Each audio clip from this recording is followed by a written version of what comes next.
I'm not gonna lie. This episode kind of got me feeling a type of way. After rewatching it and like writing down notes and thinking about it, like I feel like this episode kind of highlights everything I don't like about this series. Overall, I do like this series. Like, you guys have seen me, you've seen my reactions, you've seen some of my discussions. Hopefully, if you haven't, check those out. But like, you've seen that I've enjoyed this series overall, but my problems are all pretty connected, and it really has to do with less the story, because there are a lot of good ideas in this series with the Flux, Azure, Swarm, and so on and so forth, and the stuff that we had in this episode, like Unit and things like that. Those are good ideas, but the execution, the format of the series is just so all over the place, and it really drags it down.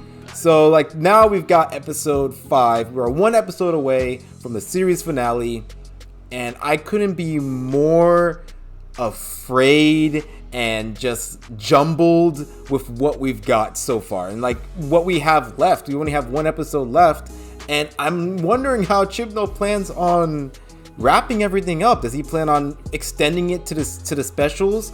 That would be kind of a shame. Like, I just feel kind of weird to not end everything in the series, right? Or does he plan on like dropping like a few storylines? Are there going to be some storylines that have pretty lackluster endings because we have to make room for the other storylines? Because we still have Swarm, Flux. I guess the division thing is done now. We still have like the Doctor's Past. Joe Martin is hopefully going to show up in the last episode. And then we also have now Unit, and we have the Grand Serpent, and we have the Centaurans. Those three are kind of connected, so maybe I can count that as one thing, but I feel like we're gonna get something from the Grand Serpent about why he's doing everything. He's doing all that stuff with Unit. And I'm sure it's gonna be, for his own gain, so that's gonna be his own backstory that we're gonna be getting. On top of that, we still have the stuff with Yaz and Dan and everybody else. Claire's gonna be in the next episode. Now Kate is gonna have a part in the next episode because it was set up in this episode. He keeps adding more stuff, and we haven't even finished the stuff that we already have. So it's just, the format is it's different. It's different from the usual Doctor Who, and that alone isn't something that scares me. It's just what we've gotten so far. That's just like, this isn't the kind of different that I think Doctor Who should have. Because when I heard this series was going to be more connected, it's going to have one story, big overall, as opposed to like, the mystery box format that we've had in the past, I was excited because I thought it was going to be something different. I thought it was going to be something similar to the 8th Doctor story, on Big Finish. His stories are like, they're like box sets. So like, there are 4 stories in one. And usually what happens is like, one story has 4 box sets. And in those 4 box sets, there are 4 stories. Yeah, 4 stories.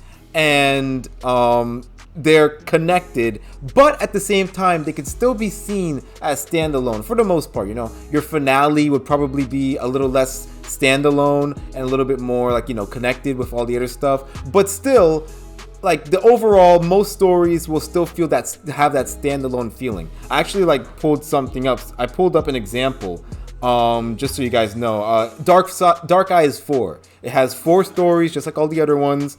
A Life in the Day, The Monster of Montmartre, Jesus, Master of the Daleks, and Eye of Darkness. And yes, they are all connected because they all have to do with the overall story. Like, there are little pieces here and there, but it still has that Doctor Who format. A Life in the Day, yes, it's kind of connected to, the Master that plays a big part in it, but in the overall story, but it still can be seen as a standalone story about the Doctor meeting somebody who's stuck in a time loop. The Monster of Montmartre or whatever is, yes, it's connected to the Master once again and the Daleks, but it could also be seen as a standalone episode of the Doctor in, I think, Paris, and he's like uncovering some secret in this like shady black market casino, I think. I forgot what it was, but yeah, it still felt like standalone-ish. Master of the Daleks and the Eye of Darkness a little bit more connected with the stories, but you see where I'm trying to get at here. It's like you can have standalone episodes while also like still like connecting it to the overall story, and a large part of that has to do with the fact that the story stayed with the Doctor and his companions. Yes, they separated, but they still stayed in the same area, still dealing with similar problems, as opposed to this story that has like us following the Doctor when she's with Tic-Tayun, and then us following Yaz and Dan and Jericho as they're traveling the world doing something, and then we're following Vinder, and then after that we kind of see Diane a little bit, and then we have this whole thing with Unit now, and Kate is here. It's like so spread apart that I don't even know if any serialized story does this. That's so spread up. Like maybe Game of Thrones. I haven't watched Game of Thrones, but I know that travels around the world, so maybe that. But like Game of Thrones has more than 6 episodes, and you know, before the last season, I know that they were very popular, so I imagine that they were doing that format well. I don't think this is like Game of Thrones. Like this format, it just feels so messy, and like I get it. We only have 6 episodes. I'm sure Corona had some part to play in the feeling of rushingness that we've gotten so far, but at the same time, a writer should be able to adapt to whatever circumstances that they're in, and you know, change the story as they need to. But that doesn't seem the case. It seems like Chris is just trying to like force everything in, because like each story, you know, the Unit storyline, the Doctor storyline, Yaz's storyline with Dan and Jericho, those all feel like separate episodes. Like they could all be their own episodes. You could have an episode where the Doctor and her companions, or just the Doctor, is in the Division's headquarters, and then they meet Tic-Tayun, and you know, maybe we meet some more Division people, we get to know them, maybe some betray Tic-Tayun, you know, that could be its own episode, right? And then you could have an episode with Unit where, you know, something as big as the discovery that the Grand Serpent is a big part to play in the creation of Unit. Like that feels like it should be its own episode, but it's so chopped up, and like, you know, so like, you know, it has to squeeze in all of these other storylines that it doesn't have time to, you know, flesh out. So instead we get this like small little thing, but honestly that could be its own episode. That could be a big thing.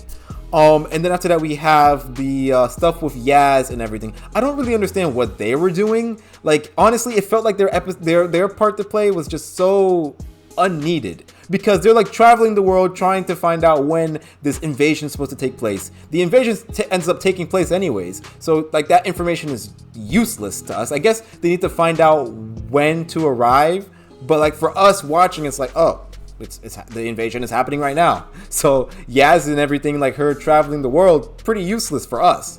And we're the audience, so you know, it's pretty important to see. It's pretty important whether or not information is useless to us, because we know we know when the invasion is taking place, so we don't need to know when the invasion is taking place. On top of that, we don't know how the doors work, but it doesn't seem like, you know, they can control where they go. It seems like the doors are set to a specific time. So I'm guessing one door is somehow going to conveniently be in the same time period as the invasion. So I doubt that, you know, them knowing when the invasion takes place is even necessary. Also, they tried to, you know, contact Carvanista, but he ended up not being able to time travel, so that whole thing was useless anyways. It just felt like so unneeded, and it felt like a waste of time at the end, because I'm just like, what was the point? They didn't show the point in this episode. Maybe they'll show it in the last episode, but they should be able to show us the point of their travels in the episode that the travel was introduced, not have us wait a whole episode to finally see what was the point of all that time spent on Yaz, Dan, and Jericho. I mean, honestly, I did enjoy my time with them, but that's really only because of Jericho. He shined so much between those three, because I just love his character. Yaz and Dan were but Jericho was fun to be with. Yeah, and then we still have that thing with Bessie, what was her name? Vinder's girlfriend. Like, I don't really know what her deal is. Like, there's a whole mystery thing with her, and some people are saying that she's the Doctor's mom. Hopefully not, like her birth mom. Hopefully that's not the case. I don't think she is, but like, we're trying to see what the heck, why are we still following Vendor? Why are we still following this girl that we don't really know? It's a lot. It's a lot, and there's only more to come, you know? I think in the next episode, we are going to get some answers for the Doctor's past. The more I think about it, the more like I'm wondering, who cares? Like, what information that we're going to get is going to be like, oh my God, like, we needed this information. Like, I don't really know, like, okay, you're going to get your past back, but how is that going to affect you now? Like, it really goes back to what Joe Martin said in the finale of season, I was going to say series 2, but series 12. You know, does that really change anything? Your past that you don't know about, does that change anything? It doesn't for me. Like, at most, we're gonna get answers to Joe Martin, to Ruth's doctor. That is literally the only thing I care about. And honestly, we can get that information from her. Like, are you after the second Doctor? Are you before? Are you before the first Doctor? What's going on? Honestly, that we can get that information from her. We don't need the pocket watch, but we're gonna get it anyways. I guess we're gonna get answers to what that house is. What's the importance of that? We still have no idea. There are no hints, nothing at all. We don't have time for hints because we have all this other storylines that we have to follow. It's just not how I thought it was going to go. Did I enjoy watching this episode? Yeah, there were some good moments. The acting was good. Like I said, Jericho was good. The Doctor and Tectayun, the acting was good with those two. They definitely carried the series. The Ood was unnecessarily there, but you know, whatever. It was cool to see Kate again. She looks great. Once again, it was more setup, so we're gonna have to see what's the point of her being there in the last episode of this series. We know Claire's gonna come back next episode. Tectayun's death was such a waste. Like, she appeared in this episode and then died, and it's like, really? That was such a waste of a character. What was the point? Like, we didn't even have enough time for me to care about her, but I liked her performance. I wanted to see more. That's the problem with having Tectayun and Swarm in the same series. It's like, too much. I don't honestly don't even remember if I said this, but I honestly would have liked it if this series took out the Flux, because the Flux, this whole big event thing, it doesn't even feel that. I mean, like, I know it's the cause of all this stuff happening, but like, and to find out that like the Division made it, it's like, it just keeps getting downgraded more and more. But it just doesn't feel as cool anymore. But if you took out the Flux, took out Swarm, took out Azure, took out the Passenger, and then just made it about the Doctor running away from the Division, not chasing the Division, but actively running away from it. Have the first episode be the Angels episode, and have the companions be Claire, who has an angel inside her head, and Jericho, and then have it be the Doctor just running away from the Division, not wanting anything to do with it. The angel, in the first episode, the angels tried to get to the Doctor escaped, stopped the angels, and then moved on. And then we could have a series about that. And then, you know, the last episode be the Doctor inevitably being, facing the Vision and, what do you call it? And fighting Tectayun. I just think that would be more fun. And then, like, you know, episode 2, 3, 4, 5. I had to think for a second. They could be like I mentioned with the 8th Doctor stories. They could be standalone episodes, but at the same time have little pieces of the Vision stuff. You know, if they just focused on that and like, you know, just, you know, gave us little pieces. You know, she's trying to run away from the Vision, but she's still finding little pieces here and there. You know, maybe she's purposely going to places that have to do with the Vision. You know. Maybe she's trying to find clues in the back of her head. Subconsciously, she's doing that, but like, you know, face forward, it looks like she's running away. You know, I just think that'd be a lot more interesting, a lot more fun. And then the main villain would be Tectayun. There you go. You don't need the Grand Serpent. You don't need the Swarm and his posse. You don't need the Flux, all that stuff. Just make it simple.